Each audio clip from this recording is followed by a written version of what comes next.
circuit somehow out that band. I have no idea how, but somehow we did a bunch of the 80s band shows. And, whatever, falling out. I got into a band from Kansas City called Livy High, which had the drummer from Stone Sour in it, Joel Ekman. And there was a 5-piece band, and we were kind of building around the singer. Come to find out that the singer was less than experienced. I'll put it nicely, he was less than experienced on stage. And it didn't pan out with him, so we dropped the singer and formed a 4-piece, changed the name to Isaac James, which is named after Joel's son, because that's the reason that he left Stone Sour. And that band's been together for about 7 years. I'm still in that band. I'm actually in both bands. And Isaac James took a small break a couple of years ago, and during the break of the band, I put Maximus together with Brandon, and we went through a couple of different musicians, and we finally found the right guys, and we've been together for about 2 years and just kind of been out pushing the walls down as much as we can, I guess. Cool. Right on. We've been pretty fortunate. In this band. Even in the small amount of time that we've been together, we've already played with John Corabi from Motley Crue. Brandon Gibbs is a guy that we know. You may have heard of him. He's a local guy here in Iowa, but he's actually hooked up with Ricky Rocket. He's got a band out called Devil City Angels. We've done some stuff with them. Eric Whittingham from Cinderella, I got to know a while back when I was in Field of Grey. We got on the 80s circuit. Just kind of stayed in touch with him, and he's playing with Brandon now, so I talk to him all the time. Got really stupid drunk late one night with Cheney from Collective Soul after a show with those guys in Brandon Gibbs' band. Pretty much drank the bar out of all the alcohol they had until about 3 o'clock in the morning. That was kind of fun.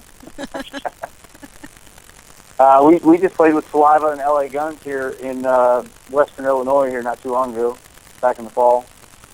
So, and we're doing this thing out in New York with Mark Mendoza from Twisted Sister. Cool.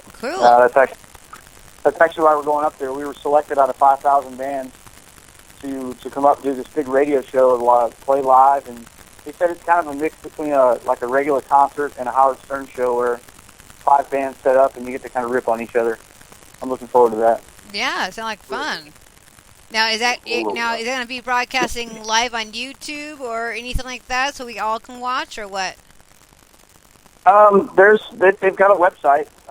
It's therealradioshow.com. You can check it out. I know that they do syndicate the show on FM stations, I believe, is what I was told. They also broadcast off of the website itself, so you'll be able to watch it. That's February 21st in New York City. Okay, February 21st. I'll mark it down. So I only have 2 music of you guys, and you guys mentioned you're going to be getting more music to me? We will be. That's actually what we're out working the roads for. We're just trying to raise some money to get the CD recorded.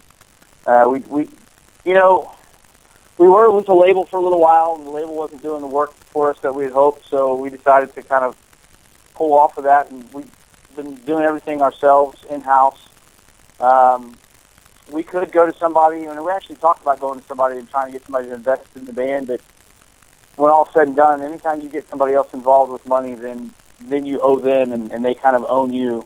Yeah. So we decided to just kind of take the long, slow road like they used to back in the 70s and do things ourselves, and that way we retain all the ownership.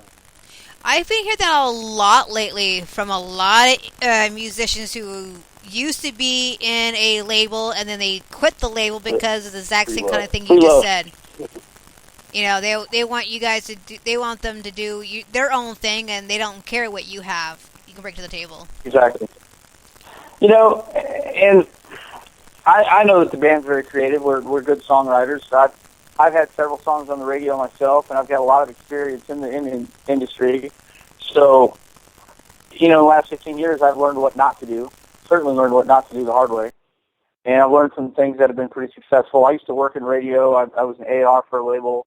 I've done booking. I've done promotions. I've done pretty much any job you can imagine. So I just kind of take that knowledge and apply it to this situation. And so far, we're building a pretty good team around us, good friends, and they've a lot of people have stepped up to help us out. So it's pretty cool. That's cool. Very cool.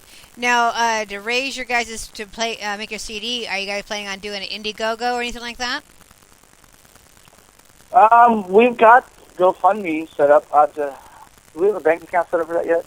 I know that we're trying to finish up some admin stuff on that to get it out. We put it out a little bit, but we need to finish it up. It just went live a couple of weeks ago. So, yeah, it does accept donations. Do you remember what the website is? I don't. I think just go to GoFundMe, look up Maximus Rock Band, I guess is a good way to find us. Okay. Or just email us and we'll get you in the right direction. Okay, yeah, I'll do that, and then I'll send it to everybody that help you guys out, get you guys your CD out. Now, is this your first CD or second CD or what? This will be the first Maximus CD. Woohoo! Yay! Excited. We've got the music written for it. We've got all the music written for it. We've just got to get the fundage to get the music recorded. Right. Yeah. I'm excited too. I'm actually excited to see the very first CD. Like, yoo-hoo! Cool. Okay, we're going back to the music. This is Superstitious by the After Hours. Enjoy. We're back with Maximus.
let's talk about the music. We're talking about Maximus from Kansas City. Hey, Brandon is actually on the air from Maximus. Hey, Brandon, what's up?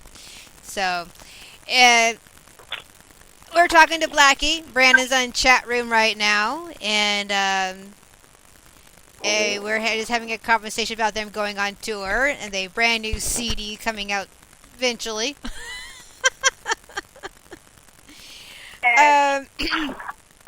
So you guys, huh? He had the sound turned off like a moron. Oh, that's what you're going to hear. Yep. I'm a bass player. Maximus. Oh, he's a bass player. He's a bass player. I had to help the Maximus try to get into the show itself. So if you guys want to join in the chat room, this is what you guys do. You go to the link, speaker, and this is here in the show too. Yay! If you guys go to the link, it's plastered all over through social media. And you go on here and you see the author. Let's talk about the music down below. There's a follower button type of thing. And you click on that one, you can actually follow the show and use your social media, or you can actually open up your own speaker account. That's how you follow the show. And more people follow me, and how more people follow me is kind of like I get more popular, kind of like Facebook likes. It's the same thing on here. You got to follow the show to be more popular on the show. So that's how it goes. And if anybody listening couch to crash on for Maximus, we greatly appreciate that. Yes. We don't need much. Yes, I appreciate you guys coming on the show too.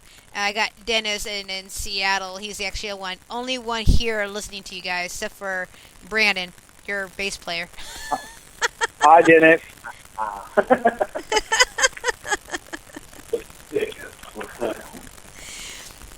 So, now, do you guys find the Indigo link yet?